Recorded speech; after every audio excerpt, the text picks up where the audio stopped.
I'm the news that nobody expected. I was never a part of your plan. I'm the reason why life as you know it feels like slipping through your trembling hands. And the doctors say I'm just an option, a mistake you can make disappear. I may not have a voice, but I'm more than a choice. I'm as real as the heartbeat you hear. So don't close the book on me yet. I've still got a long way to go. Empty pages to fill, and the best part is still down the road. Oh, I am a story untold. I am God's miracle in the making, proof that all things can work for the good. I am fingers and toes, and heaven already knows the name you pick out for me already belongs to me. So don't close the book on me yet. I've still got a long way to go. Empty pages to fill, and the best part is still down the road. Oh, I am a story untold. Every life is sacred, and every life is a gift, and every life deserves a chance to live. I know you're scared, I know you're scared, I know you're scared right now. But when you hear my first cries and when you look in my eyes, you'll understand why you brought me to life. So don't close the book on me yet. I've still got a long way to go. Empty pages to fill, and the best part is still down the road.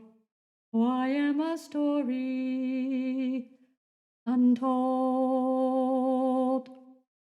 That was yours truly singing Untold, written by Matthew West.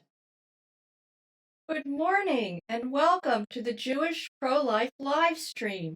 Today is Thursday, May 28th, 2020, the fifth day of Sivan in the year 5780, and we are in the 49th and last day of the Omer count.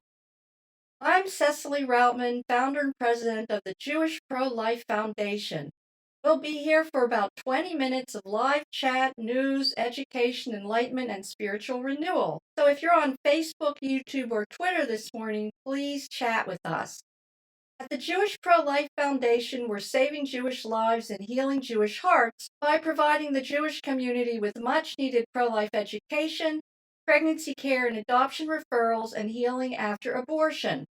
We started our work in 2006 because we were concerned about the high rates of abortion in the Jewish community, the fact that a majority of Jews believes that abortion is morally acceptable at all stages of pregnancy, and that this majority vigorously advocates for abortion, and tragically, this leads to more loss of unborn life across all demographics, and it contributes to anti-Semitism because people see us in a bad light. Also, we wanted to provide a Jewish pro-life voice in the public square. It's estimated that in Israel, 30,000 Jewish children lose their lives to abortion every year, and in America, it's estimated that 17,622 Jewish children lose their lives to abortion every year. But abortion doesn't just take one life, it wipes out entire generations. Many future descendants are lost with each abortion, and as Jews, we feel the pain and loss of each and every one. So if you're a Jewish parent facing unplanned pregnancy and you can't get the support you need from family, friends, or your shul community, please contact us. We have Jewish-friendly pregnancy care resources to help you and can get you connected to them today. Also, we know a Jewish couple who would love to meet you and raise your child in a loving Jewish home. To save your baby's life, please contact me today at 412-758-3269, or you can email me at cecily@jewishprolifefoundation.org. If you've had an abortion experience and are suffering because of it, we have an excellent, effective healing program specifically designed for Jewish men and women, and it's available to you at no cost regardless of your level of observance or affiliation. To start your life-changing healing journey, please contact me. Again, my phone number is 412-758-3269, and my email is cecily@jewishprolifefoundation.org.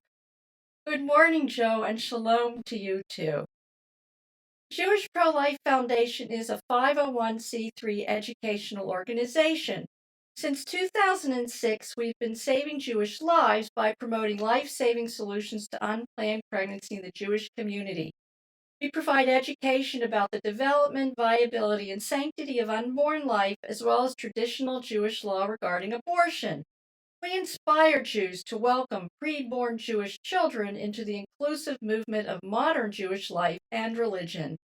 We provide adoption and pregnancy care referrals. We teach our community about the harmful effects of abortion and provide support to Jewish women and men who suffer from post-abortion syndrome. We have a website. It's jewishprolifefoundation.org. You can visit our website for more information, help, and healing. We are an educational organization. We have no affiliation with any Jewish denomination, political organization, or the Messianic movement. We speak to each Jew one-on-one because we believe that each one of us has a personal relationship with Hashem, and it is through this relationship that we derive a life-affirming view. We are not a public charity. We do not fundraise. If you'd like to contribute to our work, please visit the donate page on our website. I thought for the news of the day, I would share with you our blog post written for the holiday of Shavuot. It's a very essential, spiritually renewing holiday in Judaism, and it has a lot to say about a life-affirming view of unborn life. We call it Pro-Life Torah Shavuot. Shavuot represents a spiritual apex in Judaism, the day that the Almighty gives the Torah to the Jewish people, a day when a covenant between God and the Jews defines their reciprocal relationship as described in the text. Now therefore, if you will indeed obey my voice and keep my covenant, you shall be my own treasure from among all peoples, for all the earth is mine. The Israelites accept this arrangement after completing a 49-day pilgrimage from Egypt to Mount Sinai. During that journey, they are freed from the bondage of pagan ideology and made aware of the one God through the miracles of the Exodus and the sustaining gifts provided to them in the desert. They are ready to receive the moral blueprint for living that will distinguish the Jews as, quote, a kingdom of priests and a holy nation. Awed and convinced, the Israelites consent to the covenantal agreement. All that God has spoken, we will do. But the Almighty knows the fickle human heart and demands a guarantor of his Torah. He accepts only children as his reliable long-term emissaries and accentuates the importance of this guarantee by instructing Moses to speak first to the women about the Torah, as they will be the ones to teach the law to their children. Our sages explain that the first commandment, I am the Lord your God, and the sixth commandment, do not murder, highlight the life-affirming essence of Judaism. To kill an innocent human being is to kill God himself, since human life is made in his image. This explains the moral degradation of killing innocent unborn life. One must destroy the very idea of God in order to justify this evil. Devotion to God and commitment to protecting and defending human life endure as Jewish principles. However, love of money, mistaken loyalty to progressive theology, and belief in dangerous science pervert these holy doctrines. It is no coincidence that these elements characterize the abortion business, a death industry driven by profit, selfishness, and eugenics. Abortion providers profit from the sacrifice of human capital, in which innocent children are scapegoated for irresponsible or criminal behavior by their parents, while feeding a eugenics agenda dressed up as health care, equality, and civil rights. We read the book of Ruth on Shavuot because King David was born and died on Shavuot, and the messianic lineage was created through Ruth's conversion to Judaism.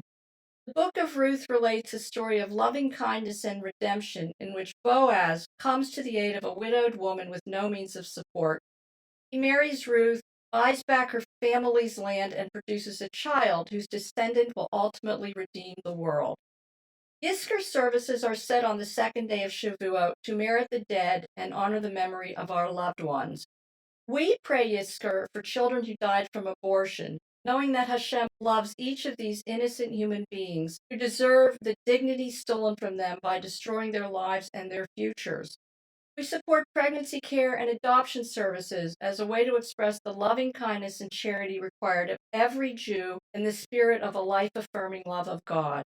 We pray these actions help renew the Jewish people as a holy nation and promote the coming of the Messianic redemption. And in the spirit of this blog post, our slides of the day reflect these very ideas, and we always start with our prayer, may there be abundant peace from heaven and good life upon us and upon all Israel. Amen. And the slides that I picked today are firstly, slide 104. It's called The Obligation to Act, and there's a quote by Albert Einstein on this slide, and it says, "The world is a dangerous place, not because of those who do evil, but because of those who look on and do nothing."